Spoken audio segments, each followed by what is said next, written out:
We live in paradise. That's what I say to my fellow Miamians anytime the subject of our fair city is brought up, and I believe this with all my heart. I care a lot for Miami, for Florida. Even as a child, I would rejoice when just after entering our beautifully vibrant state, we'd stop at a place where my dad would buy me an orange juice in a plastic orange with a green, really hard straw coming out of the top, like if it was a stem. It tasted like sunshine to me, and I immediately felt like I was home, the place I felt the best. As I've grown, my love and commitment for Miami has grown, and although I don't like getting involved in the politics of our beloved city, I do feel the need to speak up if I see something valuable becoming endangered, especially something that I want my children and future generations to be able to enjoy. I wish I could deliver this message in person, but taking full advantage of the advances of technology, I will still manage to be present. Most of you may know me through my career in entertainment or as a local Miami businesswoman. I'm Gloria Estefan, by the way, if you haven't figured it out by now, but I am also a deeply committed preservationist. My husband Emilio and I feel we have had the privilege to grow up in what we know to be one of the most beautiful cities in the world, Miami, and our beautiful state of Florida. We have restored and preserved the wonderful architecture of the Art Deco era in our Cardozo Hotel on Ocean Drive, the Shore Park Hotel, home of our restaurant Larios on the Beach for 21 years, and on historic Lincoln Road, a beautiful Spanish Mediterranean revival building from 1929. Miami is our home, and we feel blessed and privileged to be a part of its growth and to be able to contribute to its advancement, not only through business, but philanthropically and culturally as well. Fortunately for all who live here, Florida's beauty truly enriches our lives and draws countless visitors to our beautiful shores to add enjoyment to their valuable vacation time. Florida also has had generous friends, people who've expressed their love for this unique state by gifting special treasures to its residents.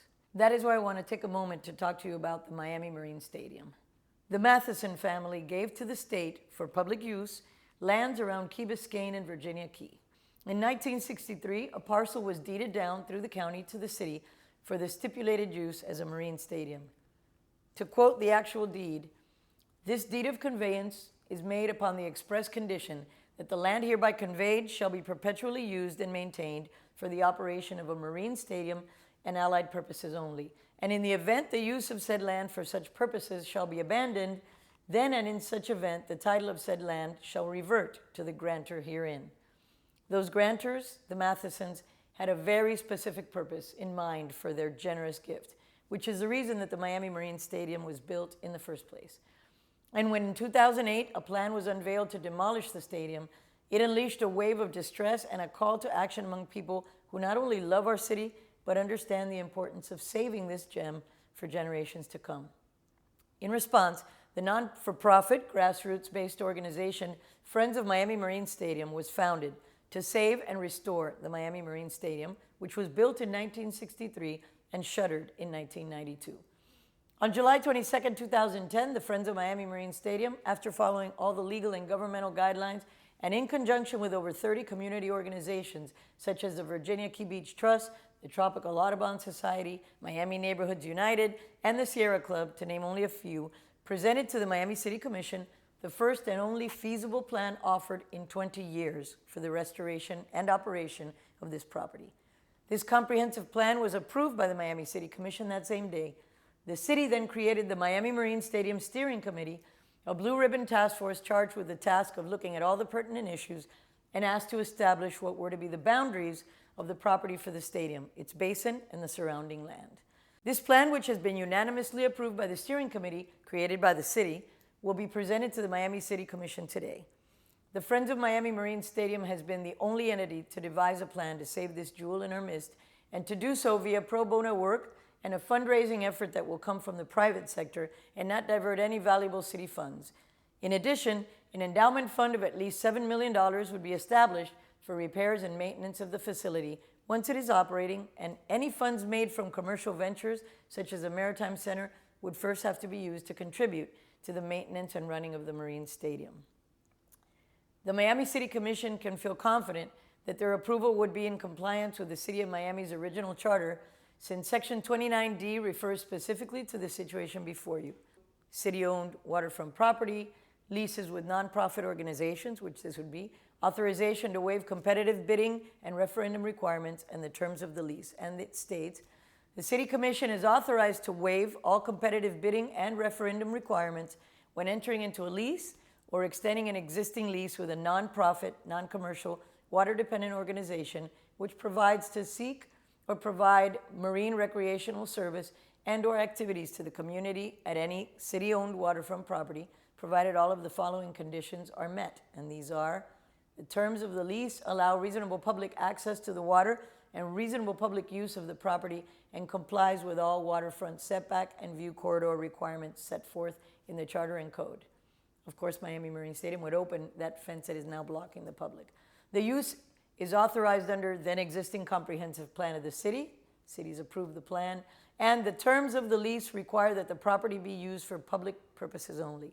And this, of course, goes right along with what Friends is doing. The Friends of Miami Marine Stadium's plan is not only in compliance with the city's charter, but will renovate the majestic, architecturally iconic structure and create a waterfront marine stadium park as a public space for concerts, triathlons, boat races, festivals, spectacles, and community events, all with private funding. This plan will be topped off by adding a state-of-the-art maritime center, which has already received a pledge of support from the Antique Boat Museum of Clayton, New York, to raise $7 million for a satellite maritime museum to be housed there. The stadium has already been recognized as an architectural masterpiece by the National Historic Trust for Historic Preservation, and in 2009 was named to the National Trust's 11 Most Endangered list. The National Historic Trust has also offered to hold all funds collected for the Marine Stadium in escrow.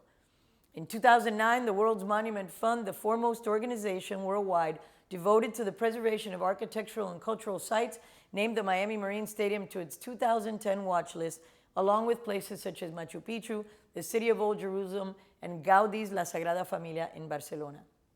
On April 6, 2010, Miami-Dade County Commissioners passed a resolution to allocate $3 million to the stadium to start its historical preservation and return it as a venue for water sports and major concerts.